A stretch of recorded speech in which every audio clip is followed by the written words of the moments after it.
श्रीमद् भागवत महापुराण। भगवान श्री कृष्णचंद्र जी महाराज उद्धव जी को उपदेश कर रहे हैं। प्रिय उद्धव, ये मनुष्य शरीर समस्त शुभ फलों की प्राप्ति का मूल है और ये मनुष्य शरीर अत्यंत दुर्लभ है और कृपा से सुलभ हो गया है। इस संसार सागर से पार जाने के लिए ये मनुष्य शरीर एक सुदृढ़ नौका है। शरण ग्रहण मात्र से गुरुदेव इसके केवट हैं। पतवार का संचालन करने वाले गुरुदेव, और स्मरण मात्र से ही मैं अनुकूल वायु के रूप में इसे लक्ष्य की ओर बढ़ाने लगता हूं। इतनी सुविधा होने पर भी जो लोग इस मानव शरीर के द्वारा संसार सागर से पार नहीं हो जाते, वो तो अपने हाथों अपनी आत्मा का हनन अधापतन करने वाले हैं, आत्महत्यारे हैं। प्रिय उद्धव, जब पुरुष दोष दर्शन के कारण कर्मों से उद्विग्न हो जाए, विरक्त हो जाए, तब जितेंद्रिय होकर वह योग में स्थित हो जाए और अभ्यास आत्मानुसंधान के द्वारा अपना मन मुझ परमात्मा में निश्चल रूप से धारण करे। जब स्थिर करते समय मन चंचल होकर इधर उधर भटकने लगे, तब झटपट बड़ी सावधानी से उसे मना कर, समझा बुझा कर, फुसला कर अपने वश में कर ले। इंद्रियों और प्राणों को अपने वश में रखे, मन को एक क्षण के लिए भी स्वतंत्र न छोड़े। मन की एक एक चाल, एक एक हरकत को देखता रहे। इस प्रकार सत्य संपन्न बुद्धि के द्वारा धीरे धीरे मन को अपने बस में कर लेना चाहिए। जैसे सवार घोड़े को अपने वश में करते समय उसे अपने मनोभाव की पहचान कराना चाहता है, अपनी इच्छा के अनुसार उसे चलाना चाहता है और बार बार फुसलाकर उसे अपने वश में कर लेता है, वैसे ही मन को फुसलाकर उसे मीठी मीठी बातें सुनाकर वश में कर लेना और परम योग है। सांख्य शास्त्र में प्रकृति से लेकर शरीर पर्यंत सृष्टि का जो क्रम बतलाया गया है, उसके अनुसार सृष्टि चिंतन करना चाहिए और जिस क्रम से शरीर आदि का प्रकृति में लय बताया गया है, उस प्रकार लय का चिंतन करना चाहिए। ये क्रम तब तक जारी रखना चाहिए जब तक मन शांत स्थिर न हो जाए। जो पुरुष संसार से विरक्त हो गया है और जिसे संसार के पदार्थों में दुख बुद्धि हो गई है, वो गुरुजनों की शरण ले ले। भगवान आदेश कर रहे हैं वो गुरु बनावे और गुरुजनों के उपदेश को भली भांति समझकर बार बार अपने स्वरूप के ही चिंतन में संलग्न रहे। इस अभ्यास से बहुत शीघ्र उसका मन अपनी वह चंचलता जो अनात्मा शरीर आदि में आत्मबुद्धि करने से हुई है छोड़ देता है, मन एकाग्र हो जाता है। यम नियम आसन प्राणायाम प्रत्याहार धारणा ध्यान और समाधि योग मार्ग से वस्तु तत्व का निरीक्षण परीक्षण करने वाली आत्मविद्या से और मेरी प्रतिमा के पूजन से भगवत चिंतन होने लगता है। भगवान आदेश कर रहे हैं प्रतिमा पूजन के लिए। हमें भगवान के आदेश को मानना चाहिए, इन संसारी लोगों के नहीं। अरे बोले तो मूर्ति पूजक भगवान आदेश कर रहे हैं। मेरी प्रतिमा विराजमान करके उसके पूजन करने से निश्चित भगवत प्राप्ति होती है, क्योंकि बार बार चिंतन बनने लगता है, सेवा का चिंतन बनने लगता है, और कोई उपाय नहीं। उद्धव, वैसे तो योगी कोई कभी निंदित कर्म करता ही नहीं। बहुत ध्यान देने की बात है। भगत, उपासक, योगी कभी कोई पाप कर्म नहीं करता, परंतु यदि कभी उससे प्रमादवश कुसंगवश कोई ऐसा कार्य बन जाए जिसे पाप कहते हैं, तो वो अन्य कोई प्रायश्चित न करे। जो साधना कर रहा है उसी से भस्म हो जाएगा। नाम जप, नाम कीर्तन, भगवत कथा, लीला श्रवण गायन, इसी से सारे पाप भस्म हो जाएंगे। उसे कृच्छ, चंद्रायण आदि दूसरे प्रायश्चित कभी नहीं करना चाहिए। अपने अपने अधिकार में जो निष्ठा है वही गुण कहा गया है। इस गुण दोष और विधि निषेध के विधान से यही तात्पर्य निकलता है कि किसी प्रकार विषयासक्ति का परित्याग हो जाए, बस विषय आसक्ति का परित्याग हो जाए, सारी साधनाओं का फल है। संसार का चिंतन छूटे और भगवान का चिंतन हो, ये हर संप्रदाय, हर साधना का यही उद्देश्य है। संसार का चिंतन छूटे, भगवान का चिंतन हो। कर्म तो जन्म से ही अशुद्ध है, अनर्थ के मूल है। शास्त्र का तात्पर्य उनका नियमन ही है। जहां तक हो सके प्रवृत्ति का संकोच ही करना चाहिए। जो साधक समस्त कर्मों से विरक्त हो गया है, कर्मों में दुख बुद्धि रखता है, उसे चाहिए सब छोड़कर मेरी लीला कथा के श्रवण में खूब लगे, खूब भगवान की चर्चा सुने, भगवान की चर्चा करे और ये जानता रहे कि जितने भोग वासनाएं ये दुख रूप हैं।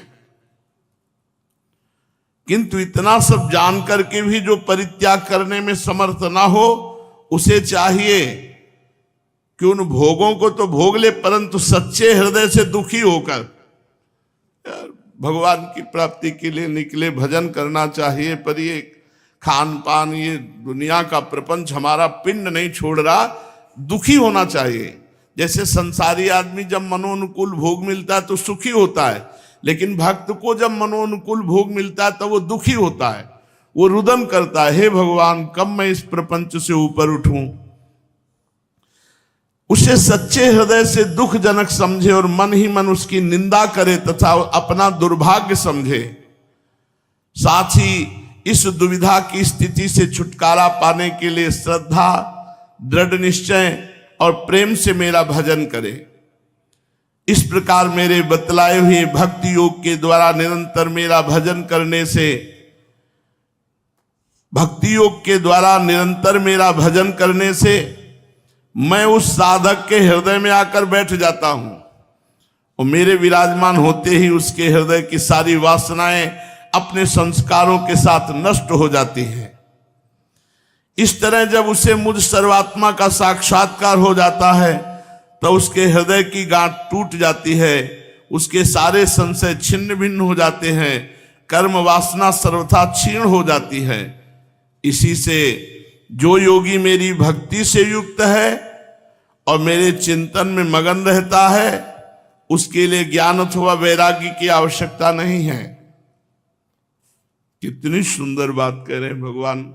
न वैराग्य की आवश्यकता है और न ज्ञान की। जो भगवान की कथाएं सुन रहा, भगवान का नाम जप कर रहा है, नाम कीर्तन कर रहा है, उसे किसी और साधन की जरूरत नहीं है। उसका कल्याण तो प्रायः मेरी भक्ति के द्वारा ही हो जाता है।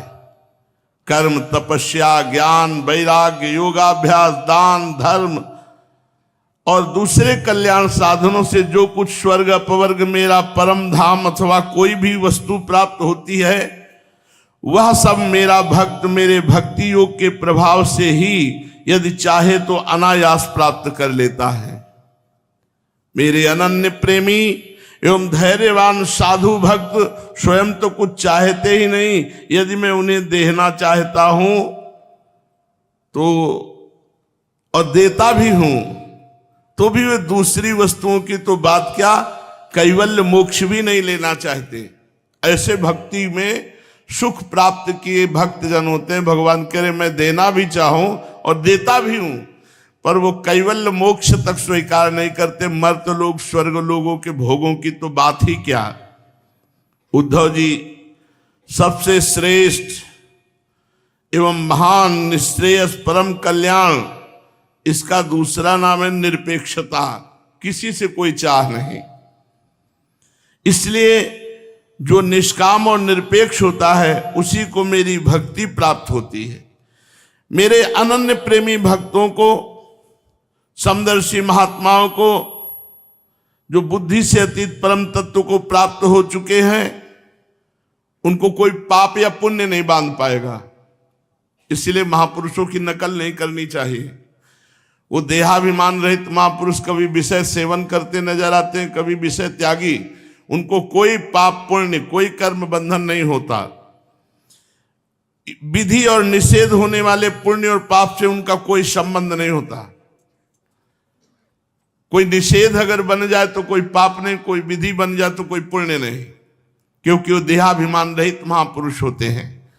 इस प्रकार जो लोग मेरे बताए हुए ज्ञान, भक्ति और कर्म मार्ग का आश्रय लेते हैं वे मेरे परम कल्याण स्वरूप धाम को प्राप्त होते हैं, क्योंकि परम ब्रह्म परमात्मा के तत्व को जान लेते हैं। इसलिए सब चिंतन छोड़कर एकमात्र भगवान का चिंतन करो, भगवान के आश्रित रहो। शेष चर्चा आगे। श्री राधा वल्लभ लाल की। श्रीमद् भागवत महापुराण। भगवान श्री कृष्णचंद्र जी उद्धव जी को उपदेश करते हैं।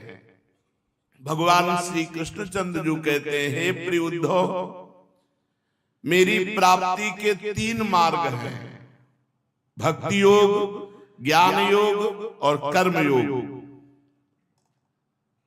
इन तीनों को छोड़कर जो चंचल इंद्रियों के द्वारा क्षुद्र भोग भोगते रहते हैं वे बार बार जन्म मृत्यु रूप संसार के चक्कर में भटकते रहते हैं। कर्मयोग में ही अष्टांग योग आ जाता है। ज्यादा भटकना नहीं चाहिए इधर उधर। भगवान ने स्पष्ट वर्णन कर दिया कि भगवत प्राप्ति के 3 ही मार्ग हैं, भक्ति योग, ज्ञान योग और कर्म योग। पूरी गीता में 3 ही योगों का वर्णन है। कर्मयोग में ही अष्टांग योग आ जाता है। जो इनको छोड़ करके अन्य तो फिर भटकना ही पड़ता है, वो लक्ष्य की प्राप्ति नहीं कर पाता है। और जो इंद्रियों के भोगों में भटक रहे हैं वो तो भटक ही रहे हैं, लेकिन जो इन मार्गों को छोड़ करके तो फिर वो और भटकाव है, वस्तु की प्राप्ति नहीं। एक 18 वर्ष अन्य साधना करने वाले साधक जब हमसे बोले कि 18 वर्ष से साधना कर रहे हैं, उन्होंने कहा तुम्हें मिला क्या?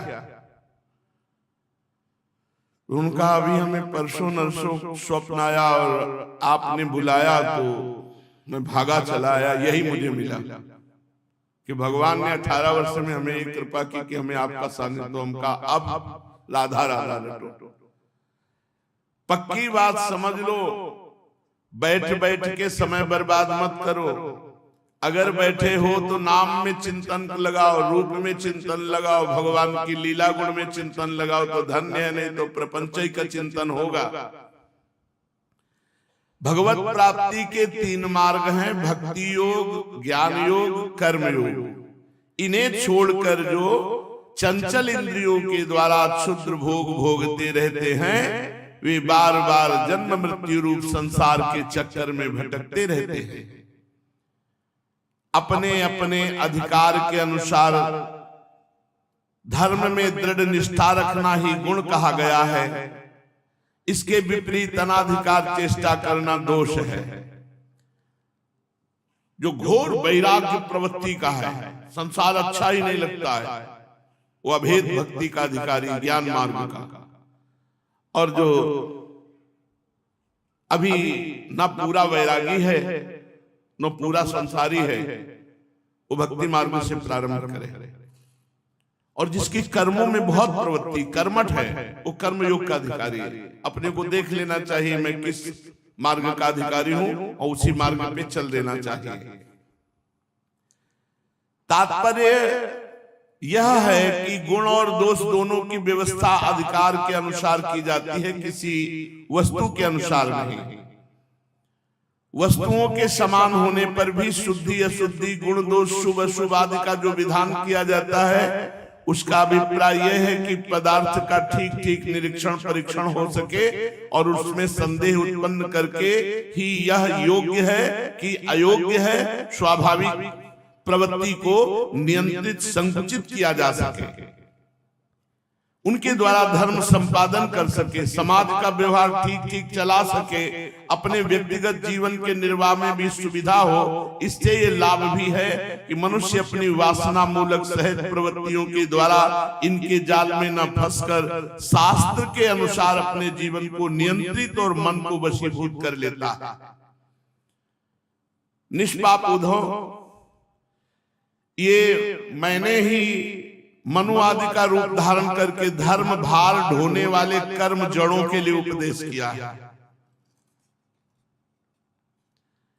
पृथ्वी, जल, तेज, वायु, आकाश, ये 5 महाभूत हैं और इन्हीं से ब्रह्मा से लेकर पर्वत वृक्ष पर्यंत सभी प्राणियों के शरीरों के मूल कारण ये पंचभूत, इन्हीं पंचभूतों से सब बने हैं।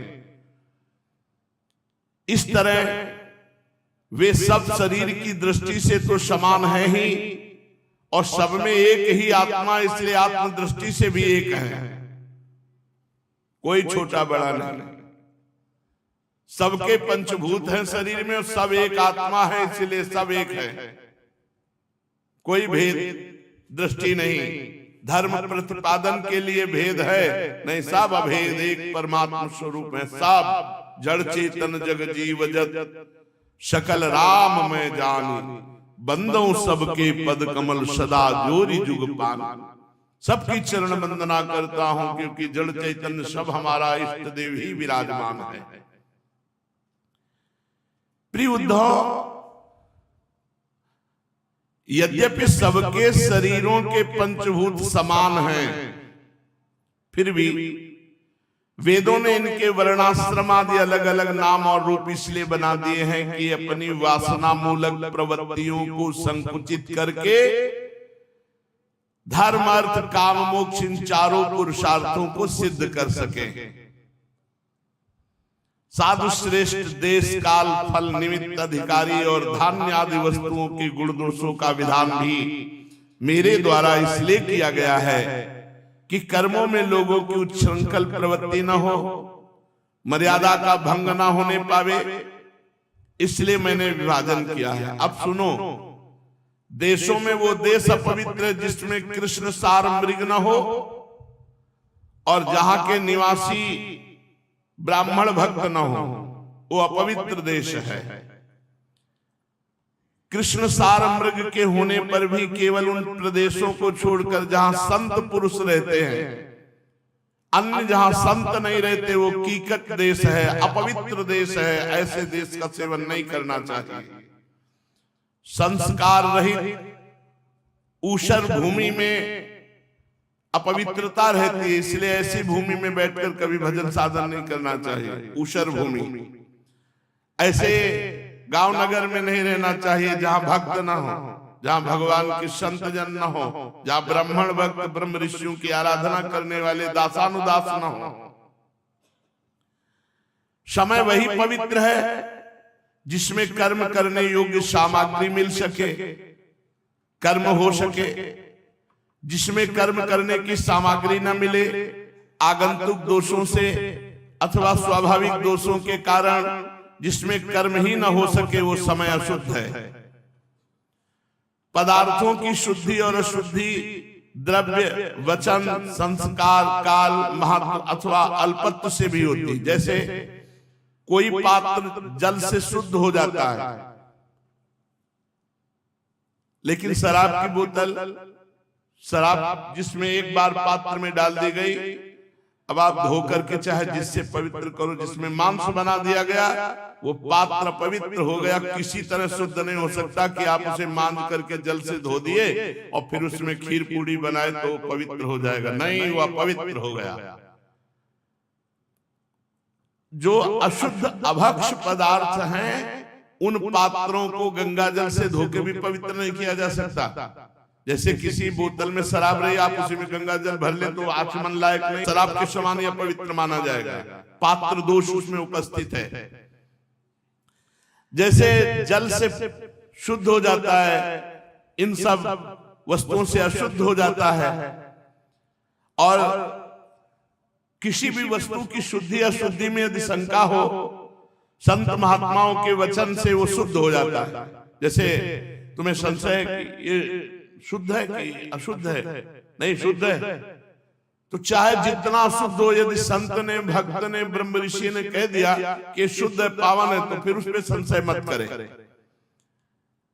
जैसे पुष्प है तो उसमें जल छिड़क करके ही चढ़ाना चाहिए, क्योंकि भौरा आदि तो पहले पुष्प ले और जल छिड़के उसमें फिर चढ़ाए, और कभी सूंघे नहीं कि पुष्प लिया, सूंघा, फिर चढ़ाया तो अपराध है, अशुद्ध है। पुष्प लिया, थोड़ा जल छिड़क दिया, फिर प्रभु में चढ़ाया। पुष्प आदि जल छिड़कने से शुद्ध और सूंघने से अशुद्ध माना जाता है। तत्काल पकाया हुआ अन्न शुद्ध और एक रात बीता हुआ अन्न बासी माना जाता है। शाम के बना दिया और सुबह पाया तो बासी माना जाएगा। बासी तमोगुण प्रकट करता है, उसे अशुद्ध अन्न कहते हैं। पर यह बात प्रसाद में नहीं होगी, प्रसाद में नहीं होगी। प्रसाद अगर सुबह भी पाए तो बासी नहीं होगा, प्रसाद प्रसाद होता है। बड़ा सरोवर हो तो उसका जल शुद्ध माना जाएगा। छोटी गड़ैया, गड्ढे, इनका जल अशुद्ध माना जाता है। शक्ति, अशक्ति, बुद्धि और वैभव के अनुसार भी पवित्रता और अपवित्रता की व्यवस्था होती है। उसमें भी स्थान और उपयोग करने वाले की आयु के विचार करते हुए ही अशुद्ध वस्तुओं के व्यवहार का दोष ठीक तरह से आंका जाता है। अब जैसे कोई वृद्ध है, उसे बार बार शौच आ रही, तो स्नान के लिए थोड़ी आदेश है, रज रख लो, हाथ धो लिया और सूखी रज लिया, ऐसे कर लिया, हो गया तुम्हारा स्नान। लेकिन ये जवान के लिए नहीं है, ये जवान के लिए नहीं है, ये वृद्ध के लिए है, ये बीमारी के लिए। मतलब ऐसा नहीं कि वो कह रहे थे कि शौच हो लिया और रज ऐसे कर लिया, उसके लिए परम पवित्रता है। शौच हुआ, हाथ धोया, चरण धोए, रज लिया, सूखी ऐसे कर लिया, हो गया, मैं कपड़े से ही परम पवित्र माना जाएगा। लेकिन जवान नहीं, नहाओ, ठंडा ठंडा जल डाल के 3 बार कम से कम स्नान करो। किसी को भी पवित्र रहना ही है जो भगवत मार्ग में चलता है। और पवित्र होना हो तो जैसे कई बार शौच लगती, तो ऊपर के कपड़े उतने ही जो ऊन आदि के हो सर्दियों में, और उनको भी समेट के ऐसे कम से कम छाती तक, और नीचे फिर जाए शौच हुए, हाथ धोए, पैर धोए, कमर से स्नान कर ले, कपड़ा से पोंछ ले, फिर और कपड़े पहने। अब ये पहने पहने कपड़ा गए शौचालय में शौच करके सब बाहर आए, सब अपवित्र कर दिया। वयोवृद्ध और बीमार के लिए ये नियम नहीं, उनके लिए अलग नियम।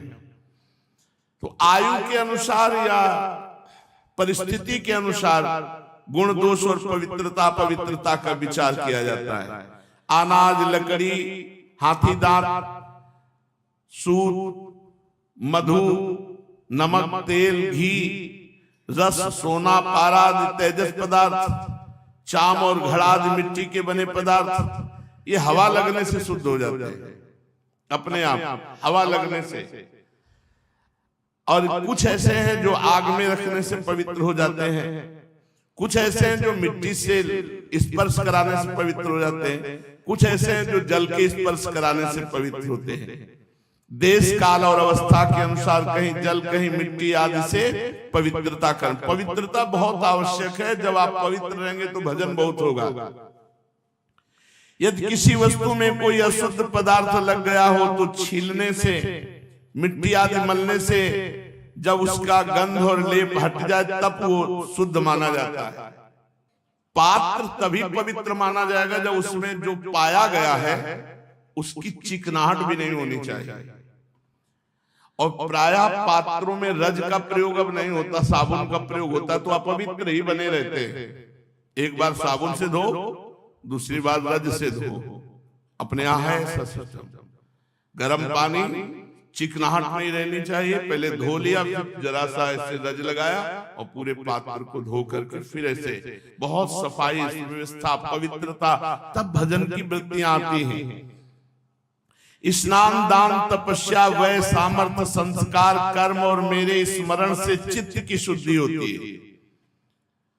इनके द्वारा शुद्ध होकर ब्राह्मण क्षत्रिय वैश्य विहित कर्मों का आचरण करता है, वो पुण्यात्मा पवित्र लोकों को प्राप्त होता है। मंत्र की भी शुद्धि, इसीलिए देखो, चाहे शिव विरंच सम होए गुरु बिन भव निधि तरह न कोई। जब गुरु मुख से मंत्र लिया जाता है तो मंत्र शुद्ध हो जाता है। नहीं, ग्रंथों में लिखा हुआ मंत्र लेकर जब करो तो उससे तुम्हें भगवत प्राप्ति नहीं होगी। गुरु मुख से सुनकर भली बात हृदयंगम कर लेने से मंत्र शुद्ध हो जाता है और कर्म भगवान को समर्पित करने से कर्म शुद्ध हो जाता है।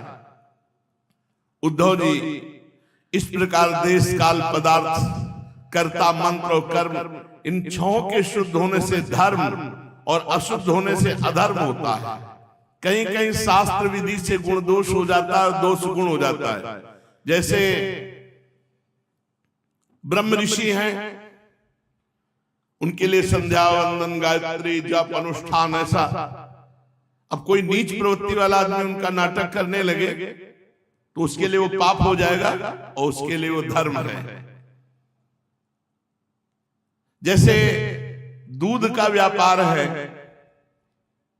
ये वैश्य कुल के लिए विहित है, धर्मयुक्त है, लेकिन यदि ब्राह्मण करता है तो निषिद्ध है। एक ही वस्तु एक के लिए धर्म है और एक के लिए अधर्म है, जैसा शास्त्र कहता है। किसी के लिए दोष का विधान गुण और दोषों की वास्तविकता का खंडन कर देता है। इससे निश्चय होता है कि गुण दोष शास्त्र के अनुसार समझना चाहिए और ये भेद जो है शास्त्र के ही अनुसार है। जो लोग पतित हैं, पतितों का आचरण करते हैं, वो तो पापी हैं, उनको क्या पाप लगेगा। लेकिन जो श्रेष्ठ पुरुष है, थोड़ा सा भी पाप उनके लिए पाप है, त्याज्य है। जैसे गृहस्थों के लिए स्वाभाविक है कि अपनी पत्नी का संग करे, पाप नहीं है, परंतु दूसरे की पत्नी का पाप है। और विरक्त सन्यासी के लिए जो दंड धारण की घोर पाप है। उद्धव जी, जो नीचे गिरा हुआ है वो गिरेगा कहां? गिरने का भय तो उनको है जो चल रहे हैं। जो पहले ही पतित है उसका क्या पतन होगा। जिन जिन दोषों और गुणों से मनुष्य का चित्त उपरत होता जाता है, उतने उतने से वो जीवन मुक्त होता जाता है, बंधन मुक्त होता जाता है। मनुष्यों के लिए निवृत्ति रूप धर्म ही परम कल्याण साधन है। यही शोक मोह और भय को मिटाने वाला है। भगवान ने आगे भी बहुत वर्णन किया है, सो कल चर्चा होगी। श्री राधा वल्लभ लाल की जय। श्रीमद् भागवत महापुराण। भगवान सच्चिदानंद श्री कृष्णचंद्र जी उद्धव जी को गुण दोष का उपदेश कर रहे हैं। कहीं कहीं शास्त्र विधि से गुण दोष होता है और दोष गुण हो जाता है। जैसे ब्राह्मण के लिए संध्या वंदन गायत्री जप आदि गुण है, पर वही चतुर्वर्ण के लिए दोष है। जैसे दूध आदि का व्यापार वैश्य के लिए गुण है, परंतु ब्राह्मण के लिए अत्यंत निषिद्ध है। दूध बेचना अत्यंत निषिद्ध है। एक ही वस्तु के विषय में किसी के लिए गुण और किसी के लिए दोष का विधान किया गया है।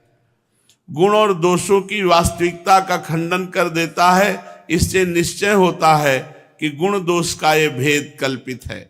जो लोग पतित हैं वे पतितों का सा आचरण करते हैं, उन्हें क्या पाप लगे। जो गिरा पड़ा है वो क्या गिरेगा, जबकि श्रेष्ठ पुरुषों के लिए वह सर्वथा त्याज्य होता है।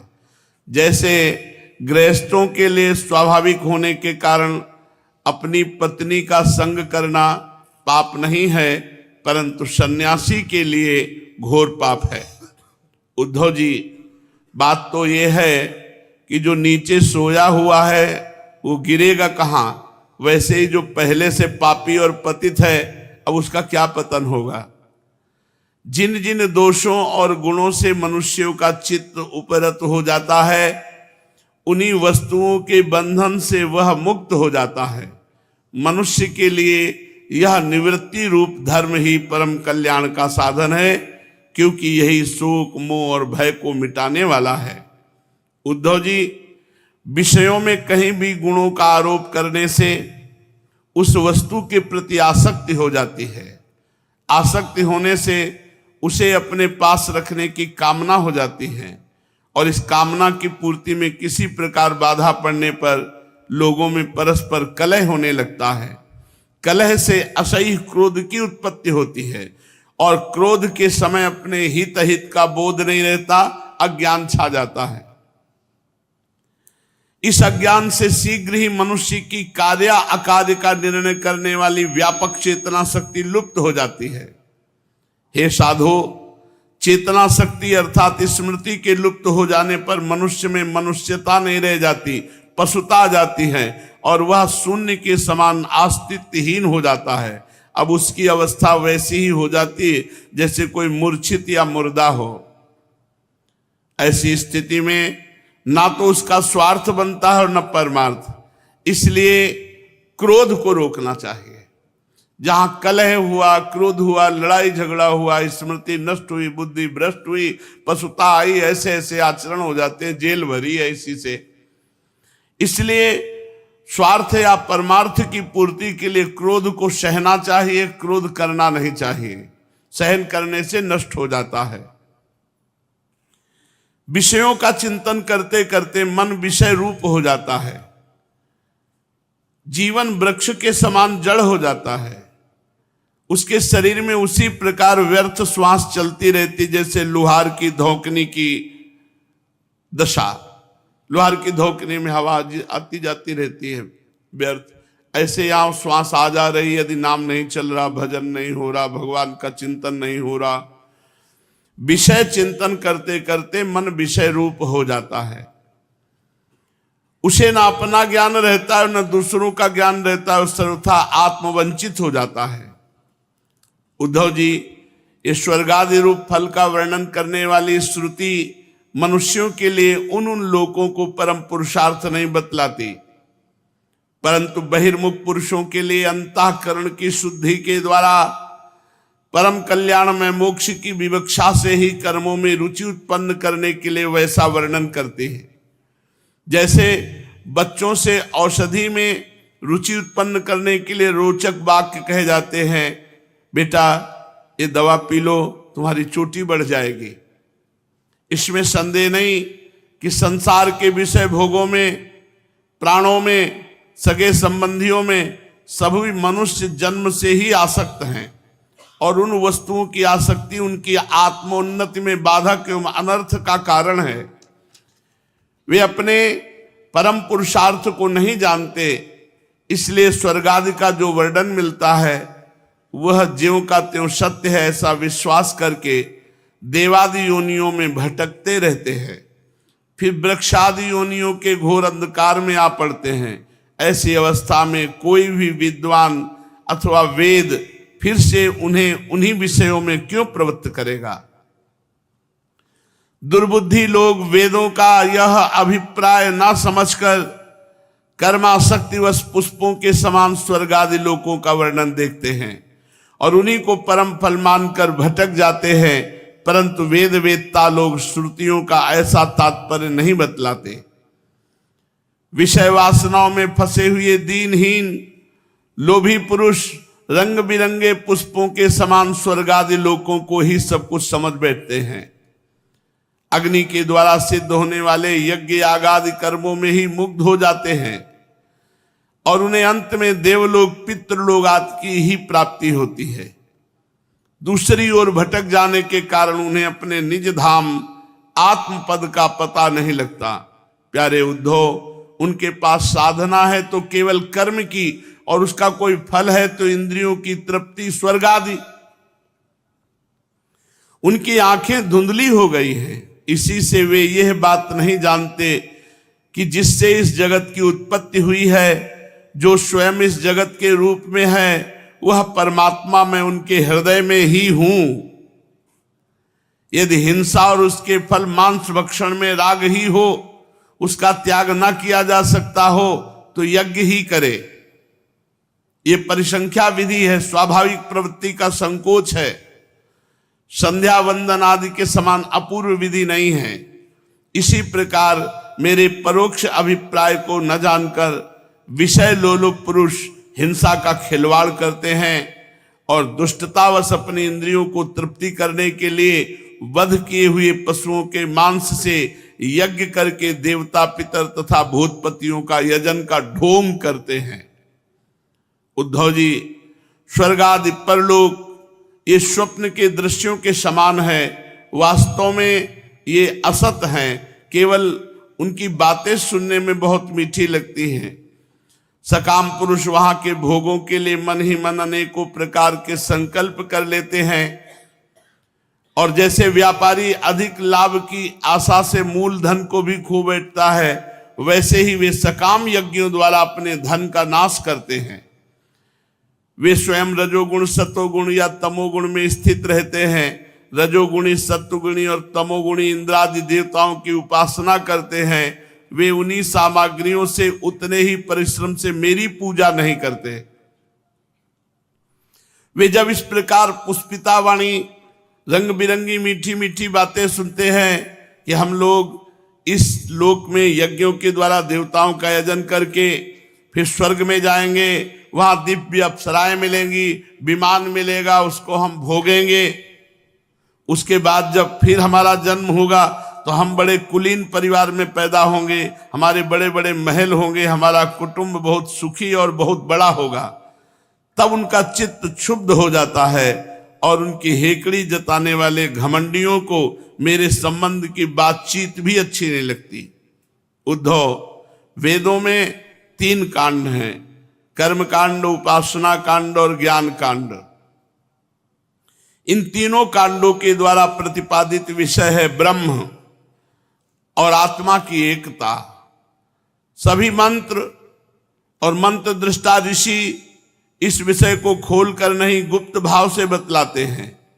मुझे इस बात को गुप्त रूप से कहना ही अभीष्ट है, क्योंकि सब लोग इसके अधिकारी नहीं हैं। अंतःकरण शुद्ध होने पर ही ये बात समझ में आती है। वेदों का नाम है शब्द ब्रह्म, वे मेरी मूर्ति हैं, इसी से उनका रहस्य समझना अत्यंत कठिन है। वह शब्द ब्रह्म परापश्यंती और मध्यमा वाणी के रूप में प्राण, मन और इंद्रियमय है। समुद्र के समान सीमा रहित और गहरा है शब्द ब्रह्म वेद। वेद की थाह लगाना अत्यंत कठिन है। इसी से जैमिनी आदि बड़े बड़े विद्वान भी उसके तात्पर्य का ठीक ठीक निर्णय नहीं कर पाते। उद्धव जी, मैं अनंत शक्ति संपन्न एवं स्वयं अनंत ब्रह्म हूं। मैंने ही वेदवाणी का विस्तार किया है। जैसे कमलनाल में पतला सा सूत होता है, वैसे ही वह वेदवाणी प्राणियों के अंतःकरण में अनाहत नाद के रूप में प्रकट होती है। भगवान हिरण्यगर्भ स्वयं वेद मूर्ति एवं अमृतमय हैं। उनकी उपाधि है प्राण और स्वयं अनाहत शब्द के द्वारा ही उनकी अभिव्यक्ति हुई है। जैसे मकड़ी अपने हृदय से मुख द्वारा जाला उगलती है और फिर निगल लेती है, वैसे ही वे स्पर्श आदि वर्णों का संकल्प करने वाले मन रूप निमित्त कारण के द्वारा हृदयाकाश में अनंत अपार अनेकों मार्गों वाली बैखरी रूप वेदवाणी को स्वयं ही प्रकट करते हैं और फिर उसे अपने में लीन कर लेते हैं। वो वाणी हृदयगत सूक्ष्म ओम ओंकार द्वारा अभिव्यक्ति, का से लेकर मां तक 25 स्वर, आ से औ तक 9 ऊष्मा, शाखा साहा और अंतस्था यारा लावा इन वर्णों से विभूषित है। ऐसे छंद हैं वेदों में जिनमें उत्तरोत्तर 4-4 वर्ण बढ़ते जाते हैं और उनके द्वारा विचित्र भाषा के रूप में वो विस्तृत हुई है। 4-4 अधिक वर्णों वाले छंदों में से कुछ है गायत्री, उष्णिक, अनुष्टुप, छंद, बृहति छंद, पंक्ति छंद, त्रिष्टुप छंद, जगती छंद, अति छंद, अत्यष्टि छंद, अति जगती छंद और विराट। वह वेदवाणी कर्म कांड में क्या विधान करती है, उपासना कांड में किन देवताओं का वर्णन करती है, ज्ञान कांड में किन प्रतीतियों का अनुवाद करके उनमें अनेकों प्रकार के विकल्प करती है, इन बातों के इस संबंध में श्रुति के रहस्य को मेरे अतिरिक्त और कोई नहीं जानता। मैं तुम्हें स्पष्ट बतला देता हूं, सभी श्रुतियां कर्मकांड में मेरा ही विधान करती हैं, उपासना कांड में उपास्य देवताओं के रूप में मेरा ही वर्णन करती हैं, और ज्ञान कांड में आकाश आदि रूप से मुझ में ही अन्य वस्तुओं का आरोप कर उसका निषेध कर देती है। संपूर्ण वेद और श्रुतियों का बस इतना ही तात्पर्य है कि मेरा आश्रय ले लो। मुझ में भेद का आरोप करती है और माया मात्र कहकर उसका अनुवाद करती है, अंत में सबका निषेध करके मुझ में ही शांत हो जाती है और केवल अधिष्ठान रूप से मैं ही शेष रह जाता हूं।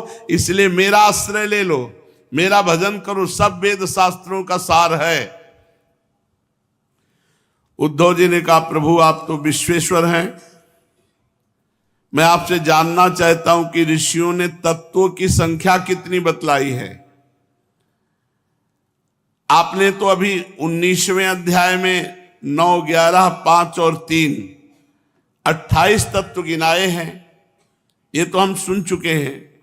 किंतु कुछ लोग 26 तत्व कहते हैं, कुछ लोग 25 तत्व कहते हैं, कोई लोग 7 तत्व मानते हैं, कोई 9, कोई 6 स्वीकार करते हैं, कोई 4 बताते हैं, तो कोई 11। इसी प्रकार किन्हीं किन्हीं ऋषि मुनियों के मत में तत्वों की संख्या 17 है, कोई 16 बताते हैं, कोई 13 बतलाते हैं।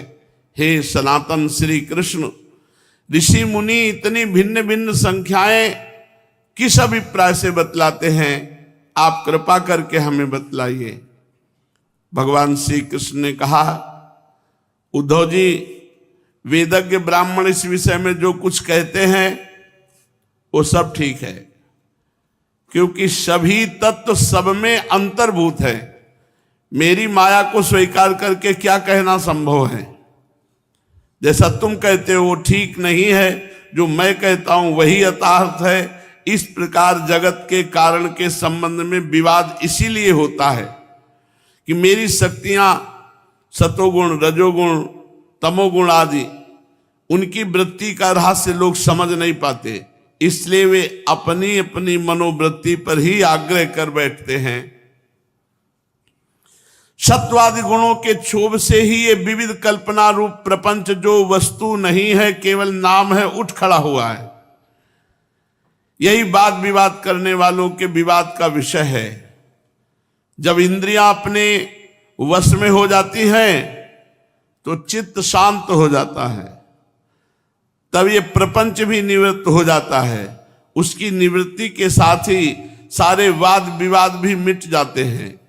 हे पुरुष शिरोमणे, तत्वों का एक दूसरे में अनुप्रवेश है, इसलिए वक्ता तत्वों की जितनी संख्या बतलाना चाहता है उसके अनुसार कारण को कार्य में और कार्य को कारण में मिलाकर अपनी इच्छा से संख्या सिद्ध कर लेता है। ऐसा देखा जाता है कि एक ही तत्व में बहुत से दूसरे तत्वों का अंतर्भाव हो गया। इसका कोई बंधन नहीं कि किसका किस में अंतर्भाव हो। कभी घटपट आदि कार्य वस्तुओं का उनके कारण मिट्टी सूत आदि में, तो कभी मिट्टी सूत आदि का घटपट आदि कार्यों में अंतर्भाव हो जाता है। इसलिए वादी प्रतिवादियों में से जिसके वाणी ने जिस कार्य को जिस कारण से जिस कारण को जिस कार्य में अंतर्भूत करके तत्वों की जितनी संख्या स्वीकार की है वो हम निश्चय ही स्वीकार करते हैं, क्योंकि उनका वो उपादान युक्त संगत है। भगवान उद्धव जी को अलग अलग ब्रह्म ऋषियों ने जो तत्व संख्या बतलाई उसका बता रहे हैं कि किसी भी तत्व को किसी भी मिलाया जा सकता है।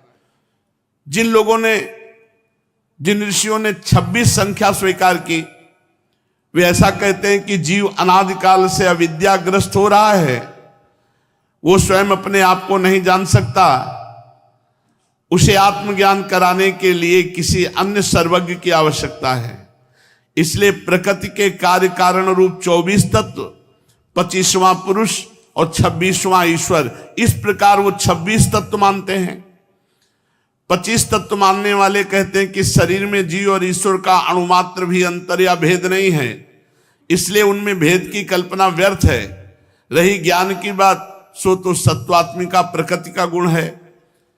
तीनों गुणों की साम्यावस्था ही प्रकृति है, इसलिए सत्व गुण, रजोगुण, तमोगुण ये आत्मा के नहीं, ये तो प्रकृति के ही हैं। इन्हीं के द्वारा जगत की स्थिति, उत्पत्ति और प्रलय हुआ करती है, इसलिए ज्ञान आत्मा का गुण नहीं, प्रकृति का ही गुण सिद्ध होता है। इस प्रसंग में सत्वगुण ही ज्ञान है, रजोगुण ही कर्म है और तमोगुण ही अज्ञान कहा गया है। गुणों में क्षोभ होना ये ईश्वर स्वरूप काल का सूत्र अर्थात महातत्व का स्वभाव है। इसीलिए 25 तत्व कहो तो ठीक है, 26 तत्व कहो तो ठीक है, दोनों युक्ति संगत हैं। उद्धव जी, यदि तीनों गुणों को प्रकृति से अलग मान लिया जाए, जैसा कि उनकी उत्पत्ति और प्रलय को देखते हुए मानना चाहिए, तो संख्या 28 हो जाती है। 25 और सतोगुण, रजोगुण, तमोगुण 28 हो जाती है। उन तीनों के अतिरिक्त 25 जब जोड़े जाते हैं तो 28 तत्व बन जाते हैं। पुरुष, प्रकृति, महातत्व, अहंकार, आकाश, वायु, तेज, जल, पृथ्वी, ये 9 तत्व हैं जो इतने को ही मानते हैं। पुरुष जीवात्मा या परमात्मा या आत्मा, और प्रकृति और महातत्व, अहंकार, आकाश, वायु, तेज, जल, पृथ्वी, ये 9 तत्व। श्रोत, त्वचा, चक्षु, नासिका, रसनाएं 5 ज्ञानेंद्रियां, वाक, पाणी, पाद, पायु, उपस्थ, ये 5 कर्मेंद्रियां, तथा ज्ञानेंद्रियों के 5 विषय, शब्द, स्पर्श, रूप, रस, गंध। इस प्रकार 3, 9, 11, 5 मिलकर 28 तत्व होते हैं। 9 तत्व, पुरुष, प्रकृति, महातत्व, अहंकार, आकाश, वायु, तेज, जल और पृथ्वी, ये 9 तत्व। 5 ज्ञानेंद्रियां, 5 कर्मेंद्रियां, 1 मन, ये 11 तत्व, और 5 शब्द, स्पर्श, रूप, रस, गंध, ये 5। तो मिलकर के सतोगुण, रजोगुण, तमोगुण 3, 9 वो, 11 ये, 5 ये, मिलाकर 28 तत्व होते हैं। 11, 5, 16 और 16, 3, 19 और 19 और 9, 28, 28 तत्व होते हैं। कर्मेंद्रियों के द्वारा होने वाले 5 कर्म, चलना, बोलना, मल त्यागना, पेशाब करना, काम करना, इनके द्वारा तत्वों की संख्या नहीं बढ़ती, इन्हें कर्मेंद्रीय स्वरूप ही मानना चाहिए। सृष्टि के आरंभ में 11 इंद्रिय और 5 भूत और कारण महातत्वादि के रूप में प्रकृति ही रहती है। वही सतोगुण, रजोगुण, तमोगुण की सहायता से जगत की स्थिति, उत्पत्ति और संहार संबंधी अवस्थाएं धारण करती है। अव्यक्त पुरुष तो प्रकृति और उसकी अवस्थाओं का केवल साक्षी मात्र बना रहता है। महातत्वादि कारण वस्तुएं धातु विकार को प्राप्त होते हैं, पुरुष के ईक्षण से शक्ति प्राप्त करके परस्पर मिल जाते हैं और प्रकृति का आश्रय लेकर उसी के बल से ब्रह्मांड की सृष्टि करते हैं। उद्धव, जो लोग तत्वों की संख्या 7 मानते हैं, उनके विचार से आकाश, वायु, तेज, जल, पृथ्वी, ये 5 और 6ठा जीव और 7वां परमात्मा, ये तत्व मानते हैं। देह, इंद्रिय और प्राण आदि की उत्पत्ति तो पंचभूतों से ही हुई है, इसीलिए वे उन्हें अलग नहीं गिनते। जो लोग तत्वों की संख्या 6 स्वीकार करते हैं, तो 5 महाभूत और 6ठा परम पुरुष परमात्मा, इतना ही मानते हैं। वो परमात्मा अपने बनाए हुए पंचभूतों से युक्त होकर देह आदि की सृष्टि करता है और उनमें जीव रूप से परमात्मा ही प्रवेश करता है। इस मत के अनुसार जीव का परमात्मा में और शरीर आदि का पंचभूतों में समावेश हो जाता है। तो 6 तत्व की ही सृष्टि मानते हैं। जो लोग कारण के रूप में 4 ही तत्व स्वीकार करते हैं, वे कहते हैं आत्मा से तेज, जल और पृथ्वी की उत्पत्ति है। जगत में जितने पदार्थ सब इन्हीं से उत्पन्न होते हैं, वे सभी कार्यों का इन्हीं में समावेश कर लेते हैं। तो इसलिए ये 4 तत्व ही है, आत्मा, तेज, जल और पृथ्वी। जो लोग तत्वों की संख्या 17 बताते हैं, वे इस प्रकार गणना करते हैं: पंचभूत, 5 तन्मात्राएं और 5 ज्ञानेंद्रियां, 1 मन और 1 आत्मा, 17 हो गए। 5 महाभूत, 5 तन्मात्राएं, 5 ज्ञानेंद्रियां 15, 1 मन 16 और 1 आत्मा 17 तत्व। जो लोग तत्वों की संख्या 16 बताते हैं, उनकी गणना इसी प्रकार है। अंतर केवल इतना है कि आत्मा में मन का समावेश कर लेते हैं। 5 ज्ञानेंद्रियां, 5 महाभूत, 5 तन्मात्राएं, 1 मन हो गए 16। जो लोग 13 तत्व मानते हैं, वे कहते हैं आकाश आदि 5 भूत, श्रोत्रादि 5 ज्ञानेंद्रियां और 1 मन, 1 जीवात्मा, 1 परमात्मा, ये 13 तत्व हैं। 11 संख्या मानने वाले 5 भूत, 5 ज्ञानेंद्रियां और इनके अतिरिक्त 1 आत्मा का अस्तित्व मानते हैं, इसीलिए 11। जो 9 तत्व मानते हैं, आकाश आदि 5 भूत, मन, बुद्धि, अहंकार, 8 प्रकृतियां और 9वां पुरुष, इन्हीं को तत्व मानते हैं। उद्धव जी, इस प्रकार ऋषि मुनियों ने भिन्न भिन्न प्रकार से तत्वों की गणना की है। सबका कहना उचित है, क्योंकि सबकी संख्या युक्ति युक्त है। जो लोग तत्व ज्ञानी हैं, उन्हें किसी भी मत में बुराई नहीं दिखती, उनके लिए सब कुछ ठीक है, जो कुछ बोल रहा है सब कुछ ठीक है। फिर उद्धव जी प्रश्न करते हैं भगवान से, और भगवान फिर अगला उत्तर देते हैं। शेष चर्चा की। श्री राधा वल्लभ लाल की जय।